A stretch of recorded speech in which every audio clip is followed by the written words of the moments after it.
How you doing? Hey, Jose. I'm terrific. You know that. That's my word. Yeah, set the stage. Set the stage. I like that. So excited to have you. Welcome. Special guest, uh, friend, mentor, colleague.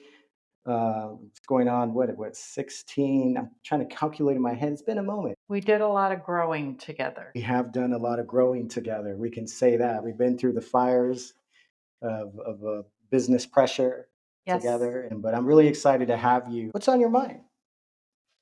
Oh my gosh, that is such a big list. But I'll tell you, the one thing that still, I think it resonates with me almost every day, multiple times, is people understanding each other, understanding information, assumptions people make, and being better. How about more patient, looking at the details? People don't look at the details enough to truly get a perspective of what's going on here. And it's interesting because I have a lot of friends who are in that on that journey. And I just sit there and listen to them. I scratch my head and go, haven't they seen this? Haven't they read this? Have they considered that? Well, that's not, let's look at the person, things like that. So, yeah, I'm a detailed person and a lot of other people are not. That's on my mind a lot. I love it. Welcome to the Edify Ventures podcast. Well, thanks for inviting me.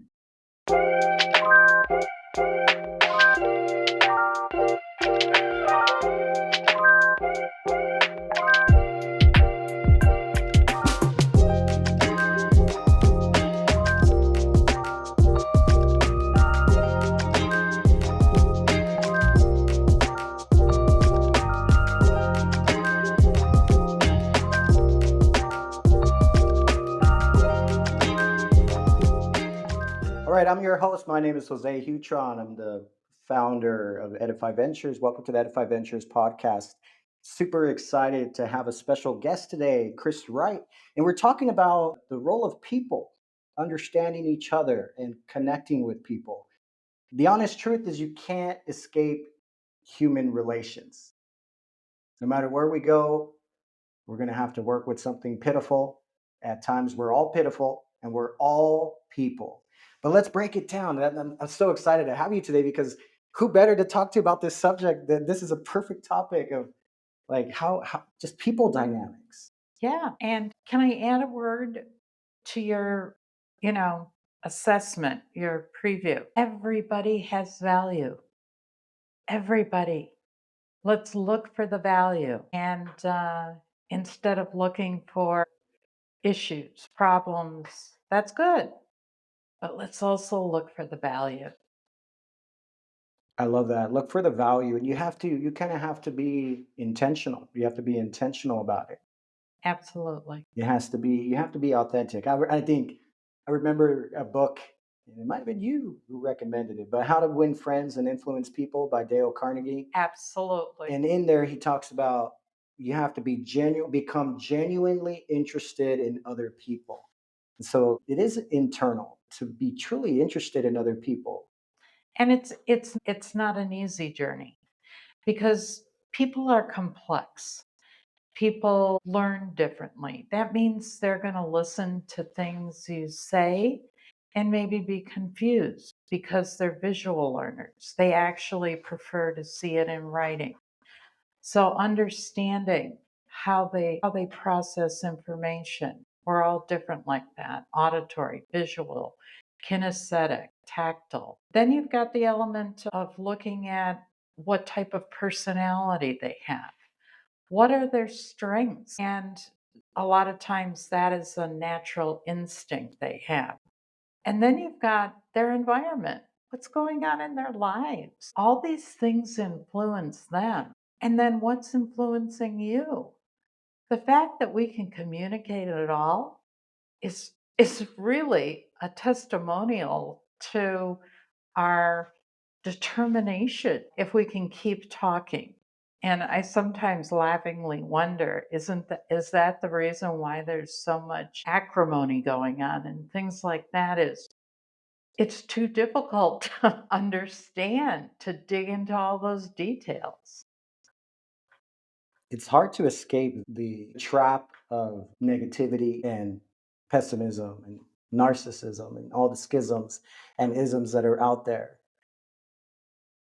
Tell me Total more. totally agree with that. And those are all, that's the other thing. I laugh at the discrimination because it's not just based on the laws and what is considered discrimination according to the laws, right? You have age discrimination, ability discrimination, gender discrimination. How about educational discrimination? I've experienced it a lot. If you don't have a PhD, do you know as much? Are you discounted because you don't have a PhD? What is the source of the information? Oh, you read it in a magazine versus you read it in JAMA, Journal of American Medical, that's vetted by well renowned doctors. There's just so much that goes into communication and good quality communication that it takes us to grow. I think that's why people who get into their P's and P's are better at communicating because they've lived through a lot of that. They've started to understand some of it, but I really think it takes intentional study. No, thank you for that, for sharing that.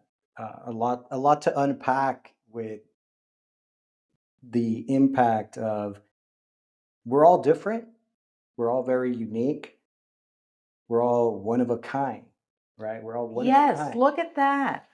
That's brilliant. And some people, I heard it recently, is a lot of people will say, don't copy the crowd, don't escape the herd, the competitive herd in Right. business terms. Escape the competitive herd, but be different. And I like that. I like be different, but I think there's one step further than that, which is be you. Be uniquely you, be who you were made to be. And so understanding your learning styles and what you were talking about in the beginning, some of us are visual, auditory, kinesthetic learners. Some of us may look like we're not paying attention, but you put us in a room where we can play with Legos and we're going to have fun. We're going to build Legos. We're going to be creative.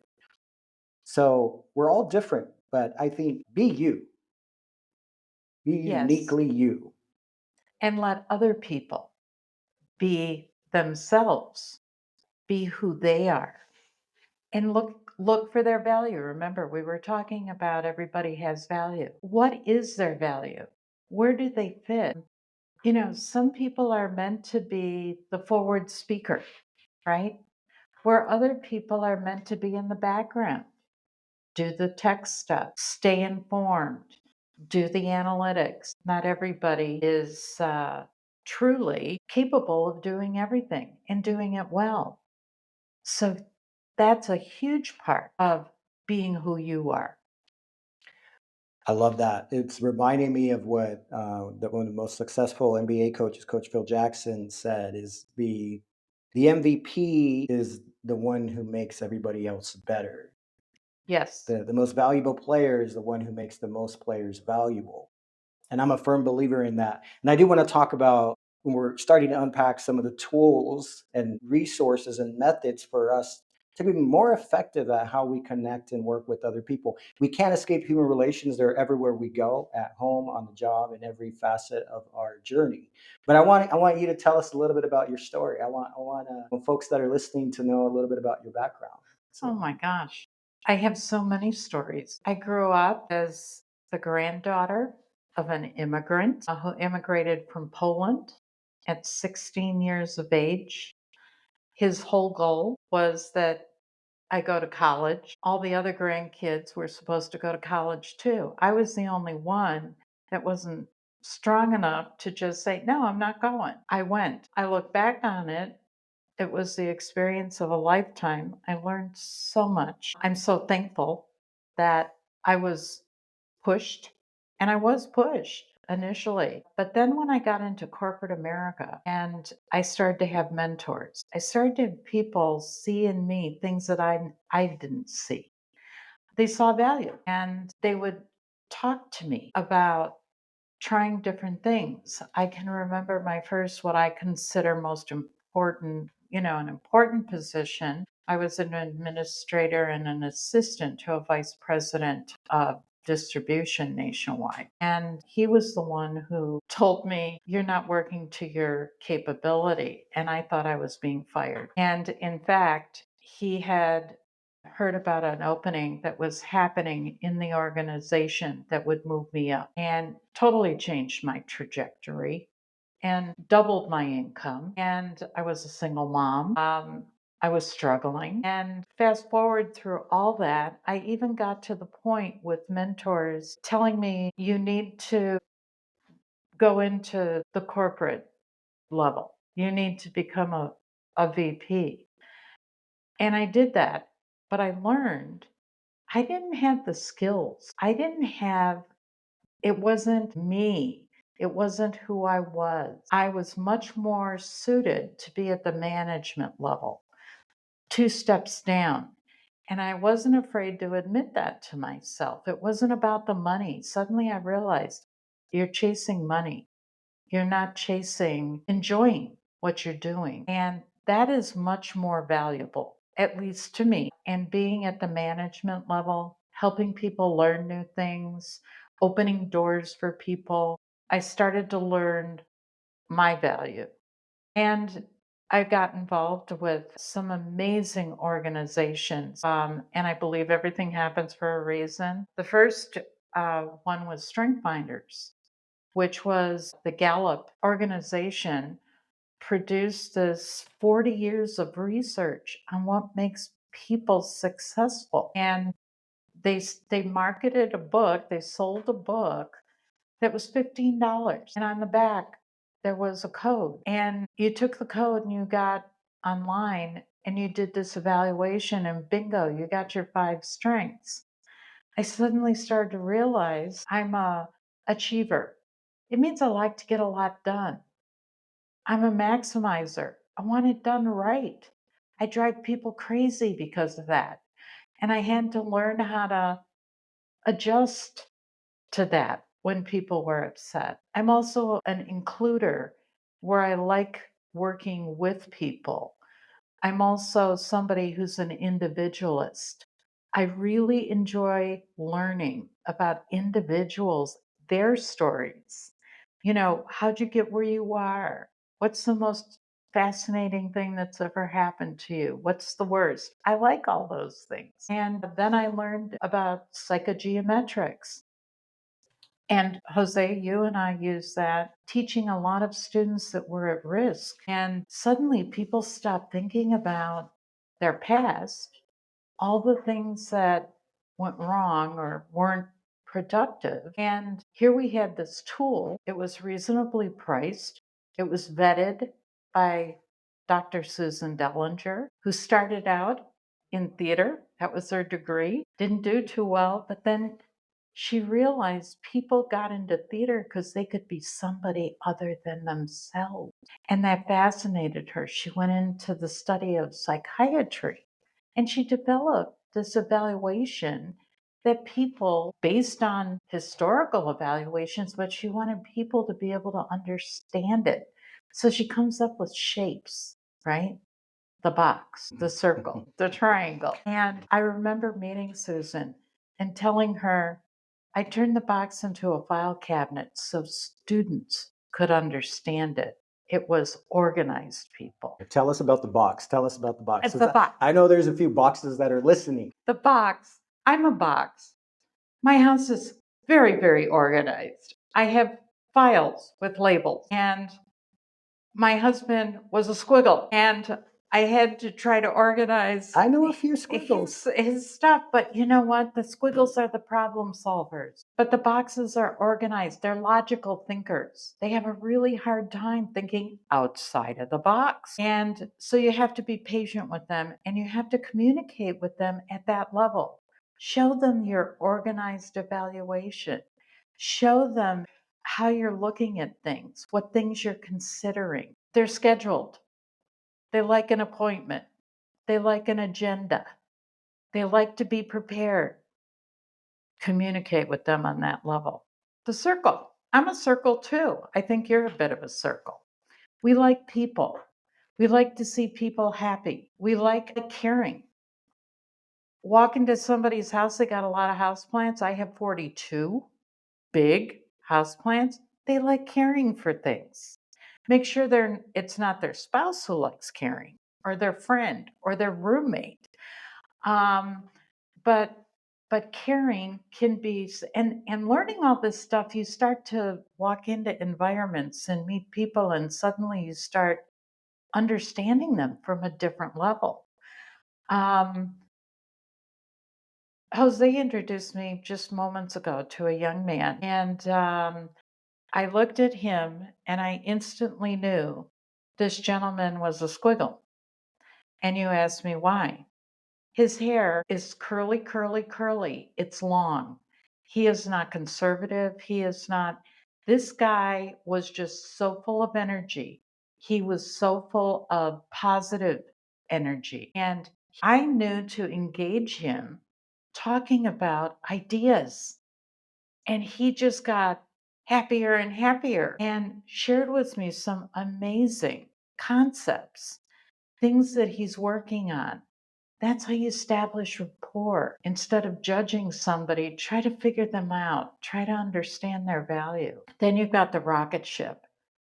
Rocket ships are triangles. Dr. Dellinger called them a triangle. I called them rocket ships. Number one, they got points. They're going to hurt you. They're hot. They're on the move. They're going up. And consequently, they can hurt you. They don't have a lot of time or energy for people's feelings. They're going up. Get out of the way. But you got to understand, these are the people that get things done. That's her value. And then you have the squiggle, which I kind of talked about. By the way, let me go back to the rocket ship. I learned something very, very important. You never tell the rocket ship how to do something or what to do. They like power. Some people don't like power. That's okay. I was one of those people in a circle, right? No, power is not my thing. Organization and keeping people happy is my thing. Take donuts to the coffee room. But these power people they're achievers. They get stuff done and you can't take their power from them. So whenever I had to deal with somebody like that who was power, by the way, they've probably got a lot of awards in their office, a lot of achievement plaques, stuff like that, degrees. Those are the rockets, The rockets, the triangles, the the triangles. triangles. Yes. And so I would always give them options. I'd say, hey, we're going to miss this deadline. I'm wondering what you think is a good thing to do. Prove overtime, hire some additional help. We could move the due date. Let them make the choice, give them the power. They will be your friends for life. Okay, let's move on to the squiggle. Squiggle are totally misunderstood people. They are highly disorganized. They actually like chaos. I really think they get energy from it. They like colors, bright colors. They're not always well groomed. That's really not a focus. And they're unique. They probably have a tattoo, probably lots of them. If they're a combination of a rocket and a squiggle, I'll bet Elon Musk has a few tattoos. And he just hides them. And, I can remember going and teaching some engineering students, and they were all very conservative, short hair, solid colors, earth tones, or, navy blue, gray, green, that type of thing. And in the corner was the student with the ponytail, tie dye t shirt on, not sitting at a desk, sitting on a table. And I knew all these other students were like boxes, just looking at them. But that guy over there, he was a squiggle. He was an idea person. He was a problem solver.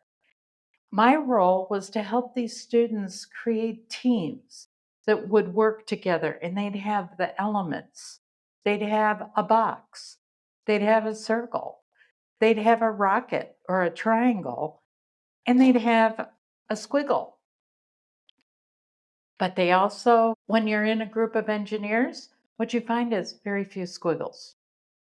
You find a lot of boxes, you find a lot of rocket ships. So, what I did with this young man, because he was the only squiggle in that classroom of 37 students, I made him the consultant to all the teams that we put together based on what their personalities were. And it was brilliant. And he ended up becoming a consultant because he fit that role. That was where he needed to be. So, yeah, understanding people and the bigger picture of each individual, number one, it's going to make your life much calmer, much happier. You're going to have more value and you're going to be able to utilize people and their values. So it's such an important aspect, and I don't want us to lose it. I want this to grow like a lot of other things. Get the details. Sorry, I talked too No, that's much. awesome. I love the you're helping us kind of dig into the nitty gritty of the tools that are out there and what it takes to thrive and to work well with other people. It's like you were reading my mail when you started talking about the square and the box and the circle and the triangle. And I have to remember what I am specifically. But if I were to let my wife unpack my profile, I I'd have have to edit the tape. exactly, So exactly. But here's the thing. he's like the guy with the remote and he's going nowhere because he has a nothing box. You remember that? Exactly. That is, and that, that video is still Oh, available. it's still available. The difference between men's Men brains and and women's women's brains. brain. Trust me, it'll save your marriage. It will. It will. As a matter of fact, one year I gave the psychogeometrics evaluation, and believe me, it's reasonably priced. It's somewhere in the $30-$40 range, and it is vetted. It's not just some silly thing. It's vetted. You can read all about how it's vetted and has been vetted over the years. But I gave my children the psychogeometrics evaluation codes for Christmas presents one year. I have to tell, they're all still married to one another. And my daughter says it saved her marriage. What better thing to do than to seek first to understand people, but ultimately understand yourself? Yes, it really helps. And it helps you build more relationships, understanding people. And people then want to become associated with you because you seem to understand them and it's intentional. Again, I highly, highly recommend. It changed my life. All these, and there's steps you're going to go through in your life, and that you're going to have mentors. Please be very aware of who those people are, who you're learning from. You call me a mentor for you. You have no idea how much you mentored me based on culture, based on families, okay? Family values. Different families have different values. That's something I learned then. And probably 10 years ago, I really started to look at that. I had children, who were moving into that realm of marriage, that realm of living totally different lives than what I lived. But instead of judging them, I looked at them and I thought, and had discussions with them and found out it wasn't just a family thing, it was a generational thing. That's another difference we have, and especially in the workforce. I'm I'm in my late 70s, right? You're, how old are you? Well, I was on a power meeting networking group this morning, and they were talking about if you're 45, you're a senior. And I said, well, I'm almost a senior, I guess. Yeah, It was a hidden joke, an inside joke. So. exactly. And we've got to learn. And my son told me, I asked him, I said, I live in a really nice house myself. He's very comfortable in his townhome. He's been married for 10 years, 7 years. His wife was his girlfriend for 3. So they've been together for 10 years. And I keep telling him, I can help you buy a bigger home. I can, that's not where their values are. Their values are all about staying, he calls it tight, not having a lot of house responsibilities. Life is about experiences. That's where the value is. And I see that. Now I look back on my life and I go, yeah, that's right. We're all so different and we all have value. And I just want us all to be able to see that. And that's the power of having a business coach or a leadership coach, is somebody who can help you uncover those values. Yes, But we share a common mission, which is we both aspire to inspire. And with that comes the fuel to renewable resources. And I got this from Trust and Inspire, a book I'm reading on leadership. And it basically talks, there are two resources that are renewable every day, and that is energy and joy. Energy and joy. And it's the interest and the intentional effort to understand yourself and use tools like psychogeometrics or strength finders, or taking the time to do a self inventory of your inner game to change your outworld, your outer game. And so it's all helping people, give people an environment where they can thrive. Give people an environment where they can thrive. Level the playing field. Stop thinking about yourself so much. And it's something I can work on, is let's give other people the stage where they can thrive. And these are just tools. These are tools to help people unpack uh, impact and results in their absolutely. journey. Make great things happen. And if we can't escape human relations, then let's use these tools and methods at our disposal to make it more impactful and more meaningful. Exactly. Yes. Joy, making life meaningful, making life value. For me, the word is value. You know, you want value. What is your value? What do you value? What do other people value? I just think that word is huge. It's also a V word, victory. I just think about stuff like that nonstop. People have value, and we're all connected, and the people you run into, you're there for a reason. Everything is Absolutely. connected. Don't I've burnt some bridges in my time. And what you'll find is some of those burnt bridges will come back to you 5, 10, 15 years later. And we live in a small world. And so it's absolutely paramount that we place a significant value on everybody we run into. And don't discredit them, don't count them out, don't judge a book by its cover. And that's kind of what we're talking about. If everybody, some of us are triangles, some of us are rocket ships, some of us are file cabinets, boxes, circles, and squiggles. We're all different, we're all unique. And that's how we build people and we build ourselves. Coming back to the idea that everybody has value, one thing that I read recently was it's important to speak, don't speak to problems or the problems that people bring, or the problems you might consider somebody to be a problem child or a problem employee, but it's much, much more conducive to creating excellence and success to speak to their potential, speak to other people's potential. And that's what we see in others. I think that's the key, is don't speak to people's problems, speak to their potential. What do you see? What do you see as an opportunity? Place value on people. And that it's not easy to do, but it can be done with practice. And an investment, a day-to-day investment. I think we're talking about leadership, we're talking about communications, and we're talking about building high performance cultures are built on understanding your people, placing value on your people, and understanding that we're all different. It's how to cultivate influence. And one of the topics for the Edify Ventures podcast is how do people build a growth mindset. But I want to kind of go into, as we kind of get close to wrapping up here, I want to get into just some tools. What advice would you give to our listeners of entrepreneurs, people building their careers? small business owners who perhaps maybe hit a rut or hit a wall in their work, or a student trying to find their North Star, their ikigai, or maybe somebody transitioning from one career to another. You have a lot of experience working with leaders in both business and in the academic and student environment.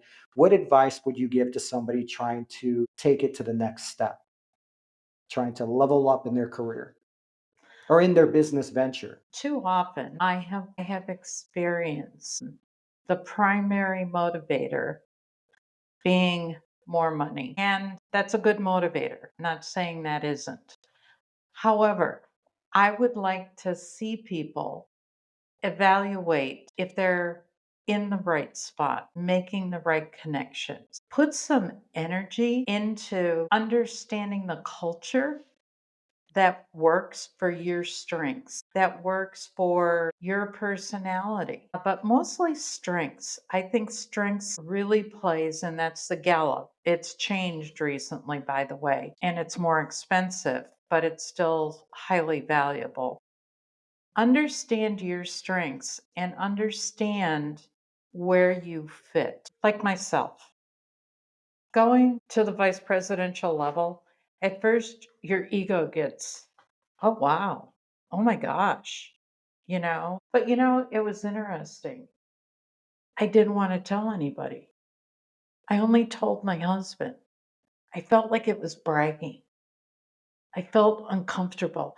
That should have been my red flag right then and there. What's wrong with telling people you're there? This is exciting because my strengths said you need to be down at the management level, Chris.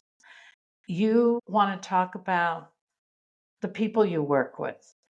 And look what this one did. Look what that one did. Look at this. Look at that. We're going to do this. How about a team? Understanding who you are, where you will thrive, where you will be valued, where you will provide value.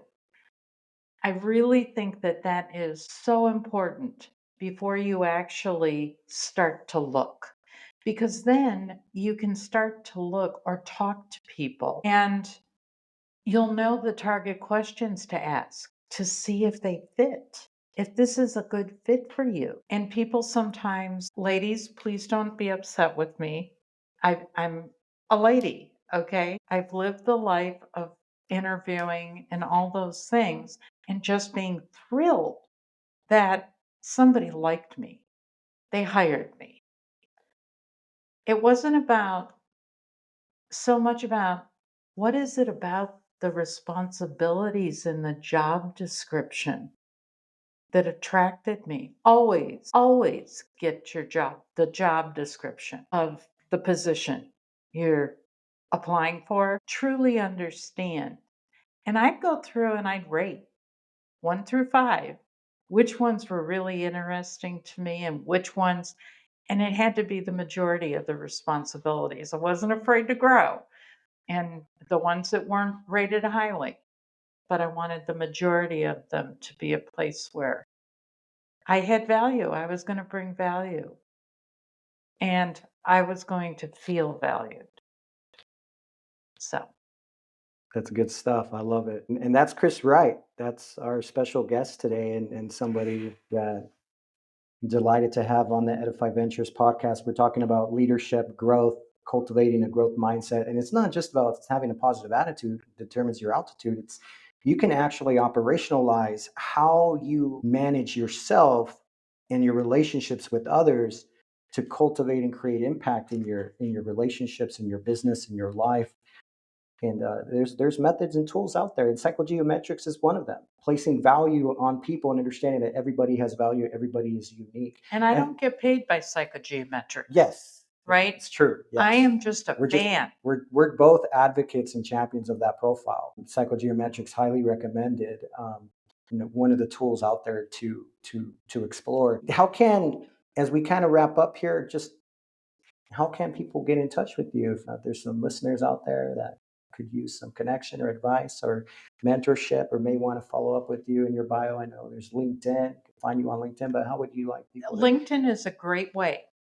You can contact me on LinkedIn and I reply reply to people all the time. You can also follow me on LinkedIn. I post a lot of interesting, I think, useful things for people to think about. And I got quite a few followers now, and many of them students. And I like to help students. You like to help people.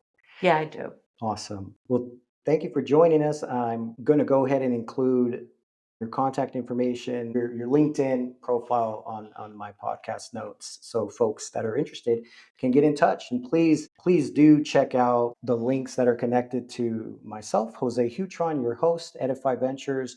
We're on a mission to help people cultivate a growth mindset. And because you were made to thrive, that's why we're here. You were made to thrive.